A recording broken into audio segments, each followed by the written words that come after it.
हाय बच्चों, आज हम आपको सुनाने जा रहे हैं अदम्य की एक कहानी, जो कि एक बहादुर है, एक अर्ध रोबोट मशीन है जो मनुष्य की सेवा के लिए बनाया गया है। अचानक उसे मैसेज मिलता है कि समुद्र में एक जहाज में कुछ समस्या आ गई, जिसके चलते वह समुद्र में डूब रहा है। उसे समुद्र में जो नागरिक उसके साथ फंसे हुए हैं बचाने के लिए अदम्य बहुत तेजी से वहां पर पहुंचता है और लोगों की मदद के लिए आगे आता है। चारों ओर हाहाकार मचा हुआ था। धुएं का गुब्बार आकाश को ढक चुका था। समुद्र के बीचों बीच एक विशाल जहाज समुद्र रत्न अपने अंतिम क्षणों में था। तेज धमाकों के साथ उसका इंजन फट चुका था और उसका आधा हिस्सा पानी में समा चुका था। जहाज के पुर्जे इधर उधर बिखरे पड़े थे। कहीं पंखे, कहीं टूटी हुई कुर्सियां, तो कहीं खून से सनी हुई जीवन जैकेटें। चीखें, रोने की आवाजें और मदद की पुकार हर दिशा से आ रही थी। इसी हाहाकार के बीच एक तेज रोशनी का गोला आसमान से नीचे उतरा।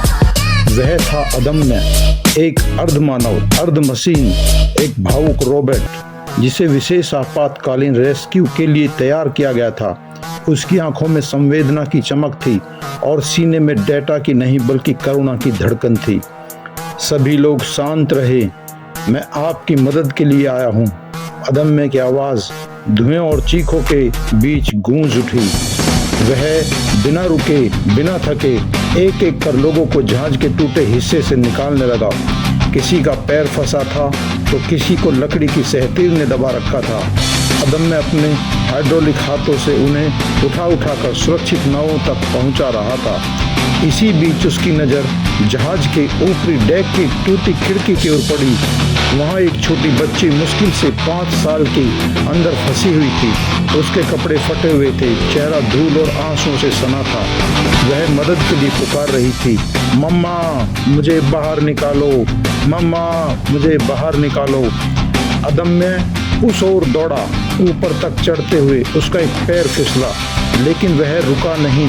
वह खिड़की के पास पहुंचा तो देखा बच्ची का हाथ खिड़की की लोहे की जाली में बुरी तरह से फंसा हुआ था। जहाज झुक रहा था और पानी तेजी से चढ़ रहा था। अदम्य ने अपने दोनों हाथों से खिड़की के फ्रेम को चीर डाला।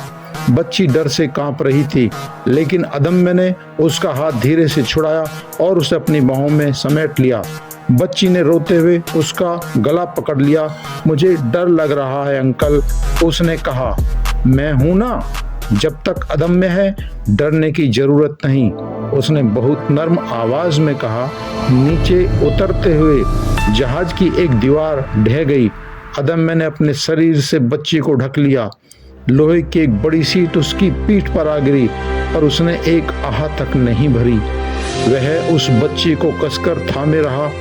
उसका सिस्टम अलर्ट पर था। ऊर्जा खत्म हो रही थी, लेकिन उसका मन नहीं, उसका दिल अब भी जीवित था।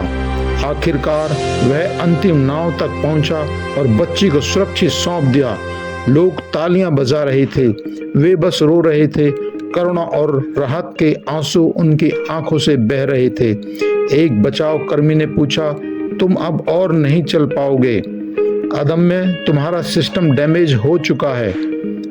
अदम्य मुस्कुराया, अगर एक जीवन भी बचा लिया तो मेरा निर्माण सफल रहा।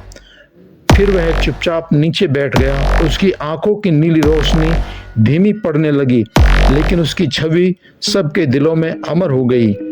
उस दिन एक मशीन ने नहीं, एक अदम्य आत्मा ने मानवता को बचाया था। Please like, share and subscribe, क्योंकि आप लोग जब हमें लाइक, शेयर और सब्सक्राइब करते हैं तो हमारा प्रोत्साहन बढ़ता है, जिसके चलते हम और अच्छी कहानियाँ बनाने का प्रयास करते हैं। धन्यवाद।